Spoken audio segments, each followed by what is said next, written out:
사무엘하 13장 30절에서 마지막 39절까지 말씀 한 절씩 교독하겠습니다.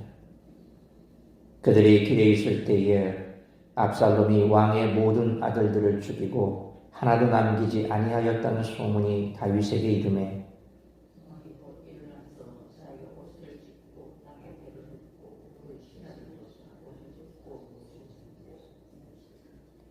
다윗의 형 시므아의 아들 요나답이 아뢰어 이르되 내 주여 젊은 왕자들이 다 죽임을 당한 줄로 생각하지 마옵소서. 오직 암논만 죽었으리이다. 그가 압살롬의 누이 다말을 욕되게 한 날부터 압살롬이 결심한 것이니이다.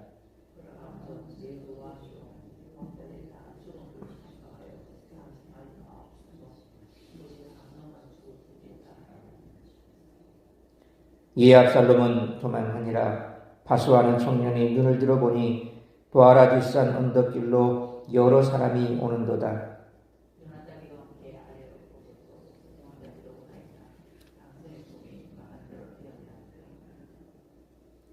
말을 마치자 왕자들이 이르러 소리를 높여 통곡하니 왕과 그의 모든 신하들도 심히 통곡하니라.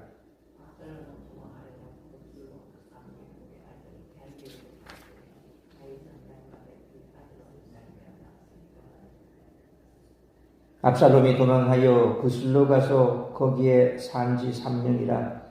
다윗 왕의 마음이 압살롬을 향하여 간절하니 암논은 이미 죽었으므로 왕이 위로를 받았음이더라. 아멘. 오늘 본문에서는 암논의 죽음 이후 다윗과 압살롬의 모습이 서로 대조되어 등장합니다. 다윗은 왕위 계승 서열의 우위에 있던 암논의 죽음에 충격을 받았습니다. 지금 온 이스라엘의 왕으로 등극하고 주위 모든 이방 세력도 장악한 상황에서 왕조 설립의 마지막 단계는 원만한 왕위 계승인데 그것이 틀어졌기 때문입니다. 맏아들인 암논이 살아있었다면 자연스레 맏아들에게 왕위를 넘겨주면 됐습니다. 하지만 암논이 저지른 성폭행이 걸림돌이 되었습니다. 하지만 자신이 바세바를 취했던 것처럼 암논의 흠도 크지만 왕이 되는 데는 치명적이지 않다고 판단했을 것입니다. 그래서 암논을 그대로 두었을 것입니다. 그런데 정작 셋째 아들인 압살롬이 모든 왕자가 보는 앞에서 암논을 죽였으니 평화로운 왕위 계승은 이제 물 건너간 셈입니다. 그로부터 3년이 지나자 다윗은 암논을 잃은 충격에서 서서히 벗어나고 압살롬을 향한 감정도 누그러졌습니다. 이제 남은 아들들 사이에서 더는 왕자의 난이 일어나지 않기를 노심초사 바랐을 것입니다.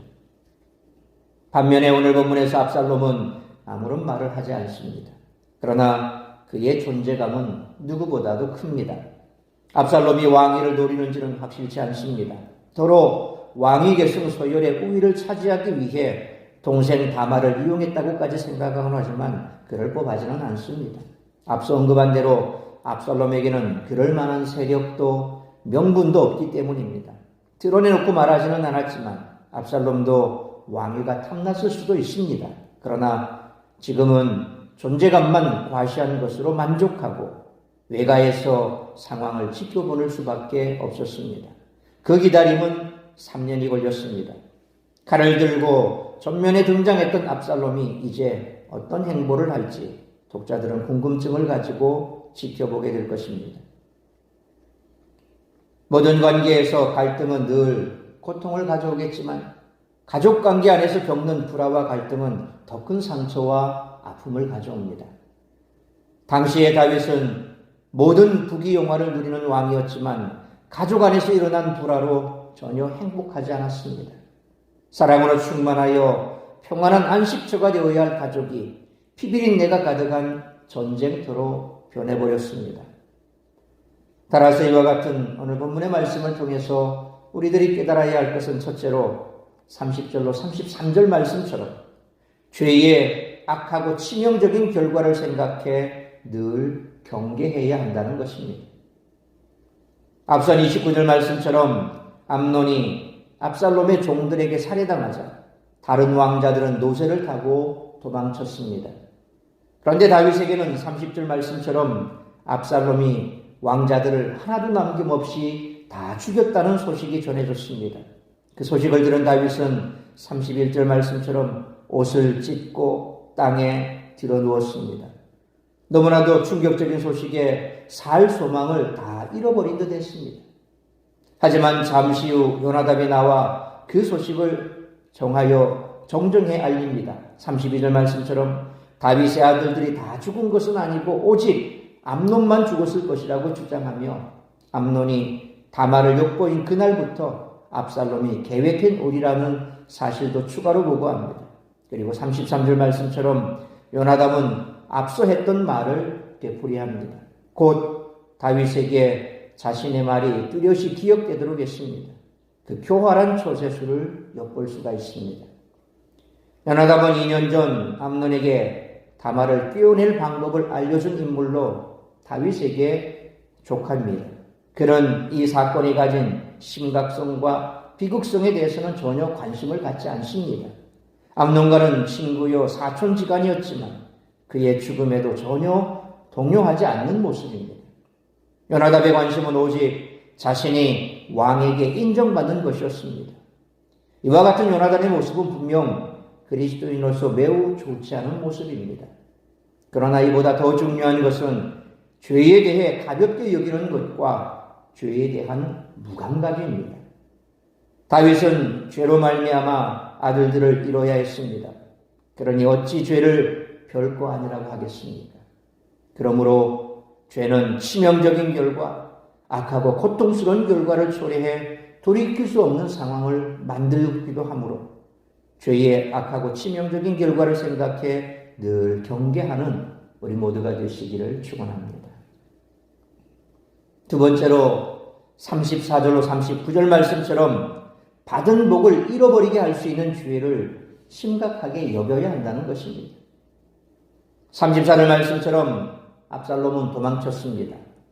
70인역에서는 그리고 그 초병이 와서 왕에게 전하여 말하기를 사람들을 호로나임길 산비탈에서 보았습니다 라고 기록되어 있습니다. 여기서 말하는 호로나임은 예루살렘에서 북서쪽으로 16km쯤 떨어진 곳으로 추측됩니다. 이렇게 볼 때 왕자들은 예루살렘으로 오는 가장 빠른 길로 온 셈입니다. 요나답의 말대로 과연 모든 왕자가 죽은 것은 아니었습니다. 다윗의 아들들은 다윗궁으로 돌아왔습니다. 하지만 다윗은 자신의 맏아들을 잃었고 그가 아끼던 셋째 아들 압살롬도 잃게 됐습니다. 다윗의 집에 너무나도 수치스럽고 충격적인 비극이 벌어진 것입니다. 그 와중에 요나답은 35절 말씀처럼 자기의 말대로 되었다면서 슬픔에 잠긴 다윗 앞에서 공치사하기에 바빴습니다.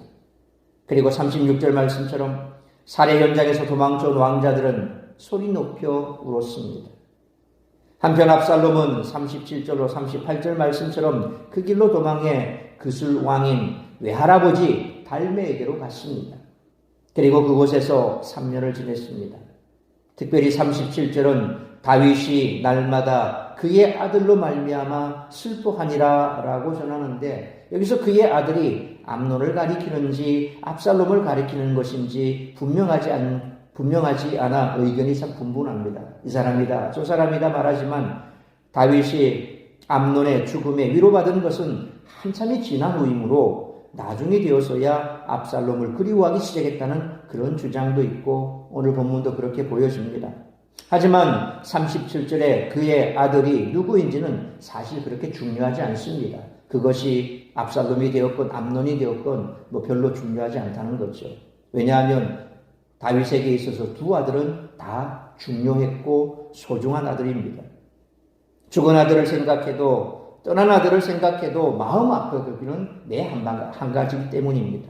결국 다윗은 자기 죄의 결과로 자녀들이 죽는 것을 봐야 했고 그로 인해 왕국이 흔들리는 불행을 겪어야 했습니다. 이처럼 죄는 우리가 가진 것들을 빼앗습니다. 이 땅에서 하나님께 받은 것을 항상 풍성하게 누릴 수 있다라고 생각하면 안 된다는 것입니다. 마치 은혜에서 끊어진 자처럼 살 수 있다는 사실을 우리는 명심해야 합니다. 그러므로 받은 복을 잃어버리게 할 수 있는 죄를 심각하게 여기고 죄를 멀리하는 우리 모두가 되시기를 축원합니다. 사랑하는 성도 여러분, 다윗이 압살롬에게 품은 그리움은 객관적 이성적으로 잘 이해되지 않습니다. 하지만 부모라면 다를 것입니다. 부모는 자녀의 잘못을 세상의 법과 공의로 대하지 않습니다. 오늘날도 사형수 아들을 두고 있는 부모의 마음, 살해당한 측에서는 정말 밉고 죽이고 싶겠지만 또 그 사형수를 자녀로 둔 부모는 또 그 아들이 그립죠. 세상적인 죄로 보면 죽어 마땅하지만 그러나 내 새끼고 내 배에서 난 자식이기 때문에 부모 마음은 그래도 그 자식이 살았으면 그런 마음을 가지게 되지 않겠습니까? 부모라면 그렇다는 거죠. 그것은 세상의 행정, 사법기관에서 하는 일이고 부모는 오직 자기 자녀가 죄를 뉘우치고 부모의 품으로 돌아오길 원하는 것이 부모의 마음입니다. 하나님은 심판주이기도 하지만 예수 그리스도의 은혜를 통해 만날 때는 사랑이 무한한 아버지가 되십니다.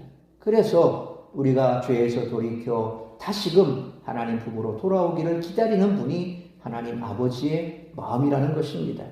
그럼에도 불구하고 다윗이 겪어야 했던 슬픔과 고통의 원인은 자신의 죄 때문이었음을 기억할 필요가 있습니다.